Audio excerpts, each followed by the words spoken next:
So our Q&A tonight is with the School of Arts, Community, and Protective Services. So we have representatives from all of the programs here.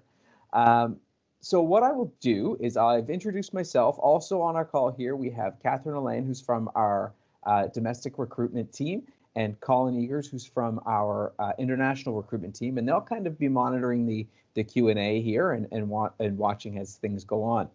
If you do have a question that you'd like to submit, as Catherine posted here, you can submit your questions in the chat and we'll be happy to answer them during the session. We can also provide helpful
This is another question that's kind of more general. So if I'm coming in as a full-time student, how many courses are taught per term?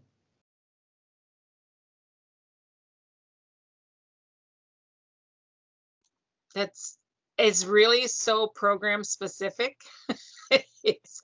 We do the way our terms are broken up into 7 weeks a week, in between a success week and then 7 weeks. What we try to do is that the student is not in any more than 4 to 5 courses at a time. But there might be more than 4 to 5 courses in a term, and that is also dependent on the term, because sometimes we have smaller courses and bigger courses, and it really depends on because we do successive learning. So we go from foundational courses to more specific courses. So it's hard to give a one answer that crosses the whole school. If I could just add to that, maybe what we could suggest, I assume there's going to be some contact information shared, Mike, either in the informational videos or at the end of the Q&A. I think it might be the best, because Heather said every program is different. So if the students wanted to reach out to either whoever did the video that was shared earlier today or any of us, we can certainly give them more specific program information to give them an idea of exactly what courses they would be taking when. So that might be helpful if students had specific questions. All right, thank you. Yeah, that's true. That's a good point, that it is dependent on the program and even the term sometimes. So kind of gave you a bit of a loaded question there. So yeah, if anyone has questions about that, making sure we're paying attention here. Yeah, if anyone has questions about that, you can feel free to follow up with us. So we'll make sure that everyone has the proper contact information. Heather, you kind of started talking about it at the beginning with some examples of employment that students have, alumni from your programs have. I'll ask maybe Tammy, and then I'll go to Ainsley. Can you give us some examples of places that people are working or jobs that people are doing after graduating from your program? So we'll go with you first, Tammy.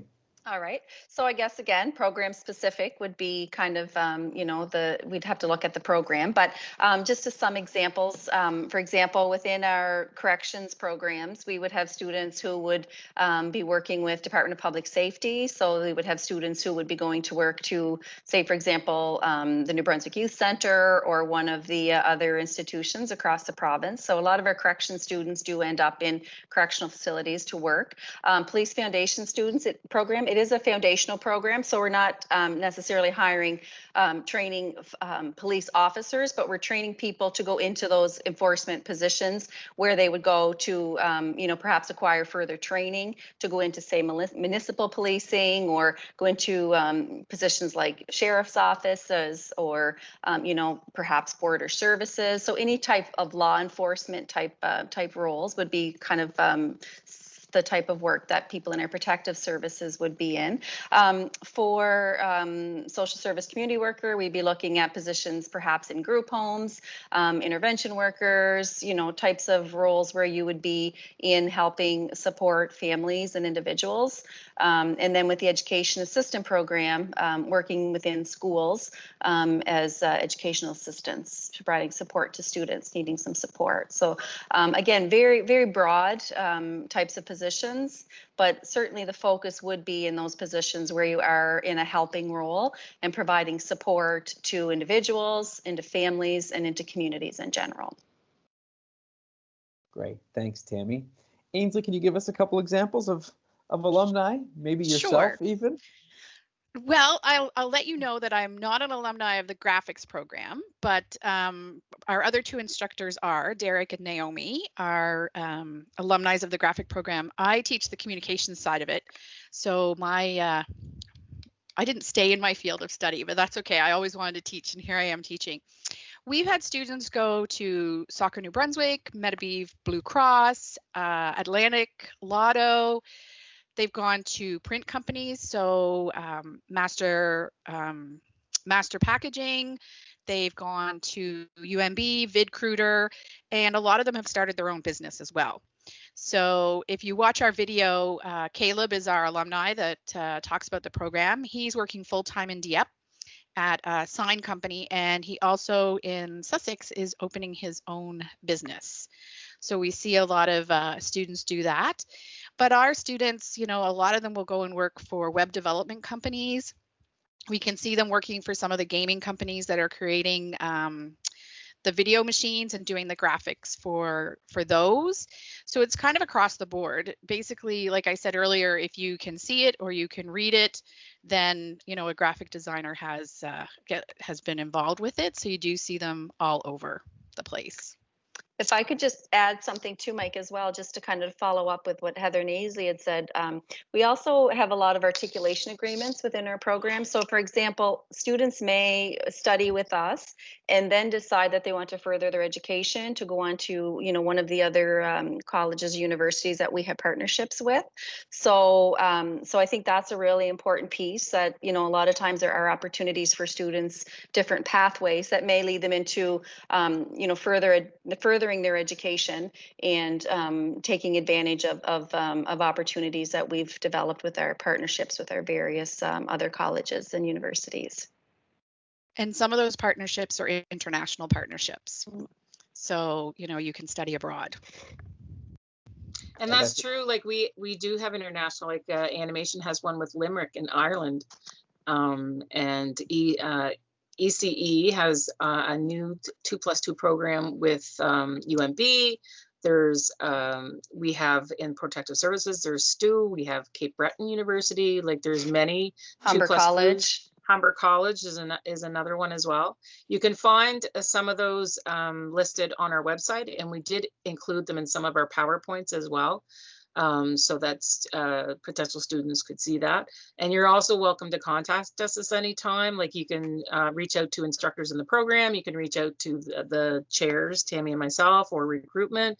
And they would be more than happy to talk about those 2+2 programs. I mean, it is actually a really good deal. Like we often get feedback that 2+2 students are some of the best because they get the hands-on applications of college, and your instructors, are all people that if they're not alumni, like Ainsley and myself, they're right from industry. Like they have worked in industry, and it's really like a very focused, almost job training style of a mix of academics and theory and hands-on. So that 2+2 gives you both the advantage of having a diploma plus a degree and having the hands-on and the academic, and it makes for a very attractive, employable student. And many of our graduates, are just decide they just go work right out of their program, but then a lot, like Tammy said, a lot do decide to go on as well. So it's a really good advantage. So I did college first and then university, and it was 1 year before the 2+2 with UMBSJ came along. But what I can say is that going to college first and then to university was phenomenal because I had the hands-on. And so I remember in one marketing class, we had to come up with a new product and market it. And I was like, well, at college, we did this and actually created the product and sold the product. So yeah, we can do this. So I already had that hands-on experience. And it just, university was I don't know. I think everybody should go to college first, do the hands-on. I did the opposite, and I worked a lot harder at college, but it was also more fun because it was very specialized, and I really enjoyed it. So, and they're both equally good. But we have a lot of universities that come and try and recruit from our students on campus as well. I'm just going to add there. I just see there's a question in the chat about the social service community worker and if there's any articulation agreements with that program. And just on that, as I said previously, it is a program that still is in development, but that is a very high priority for our dean to be able to create pathways for students that would lead them to degree options. So while I can't really comment on what those may be, you can rest assured that, that is certainly the intention of that program, that there will be articulation agreements with different institutions, and building on probably the ones that we already have. So I think that's an exciting piece of that program for sure. I just want to add on to the classroom where Heather said, she went to university first and then to college. Our classrooms are very diverse. They look like the workplace. They look like, you know, you're not, so if you're coming to us directly from high school, you've always been in a class with your peers around the same age. When you come to the college, you have people directly out of high school. You have people that have gone to university first and then college. You have people that have worked and then are coming back to college. You have people that have retired and they're coming back to college. Your classroom looks So like diverse. the workplace.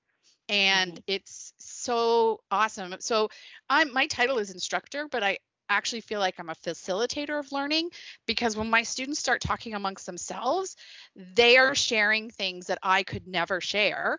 And it lifts up the classroom and it lifts up the learning, because you have all of these different voices and all of these different ages and all of these different nationalities. And it's really a neat learning environment. And it's when it's the right program fit. It's also, you're working hard, but the classroom dynamic is so unique, because you have, let's say if you want to take animation, or if you want to take game development, or if you want to take any of the programs, it doesn't matter. If it's the right program fit, it's not work. No. Because you're in a field and you're in a classroom of, 20 plus people that are all want to be there just like you do in the same field that you do. So the conversations are so enriching between students from those diverse backgrounds, because they're all talking about things that they're interested in and how their life experiences relate to the fields that they're in as well. And that is something very different than just taking like generic courses, or it's just a very, like Ainsley said, it's a very unique class experience in comparison when you go to college that way. So I'm just going to jump in here. This has been great conversation, and as hard as it is to believe, we are actually at 8:15 right now. Wow. At the end of our session. So Emily did ask the question about the social services community worker. So thank you very much, Tammy, for handling that. And Emily, I hope that did answer your question. Kyle, who we tried to get earlier, was having some technical difficulties, but he says that the pre-employment firefighter training program is a 28-week program with a February 16th, 2021 projected start date. So Catherine is going to post contact information for Lois Ann. So if anybody has questions about that program, you can access it by contacting Lois Ann. I'd just like to thank our panelists for being here this evening. This obviously open house is something we would prefer to do in person, but given the circumstances that we're in right now, we really tried to make the best of it. I know we are in the evening, so thank you all very much for your time. For those folks who are tuned in, if you do have questions that we didn't get to, if you are a Canadian or a domestic student, please feel free to submit them to collegeworks@nbcc.ca. If you are an international student, please submit your questions to international@nbcc.ca. So before we log out here, anything you'd like to add before we sign off? Any of the panelists? Just hope we see you. Yeah, we're looking forward to seeing you in September. And if you have any questions, please don't hesitate to reach us. Absolutely. And as our tagline says, college works. It's true. Awesome. Well, thank you all so very much for being here. Thanks to the staff who are working on the back end to make sure we got all the questions answered and the links posted. Have a wonderful evening, everybody, and thank you so much for attending our virtual open house. Bye, Thank everybody. you. Bye. Bye.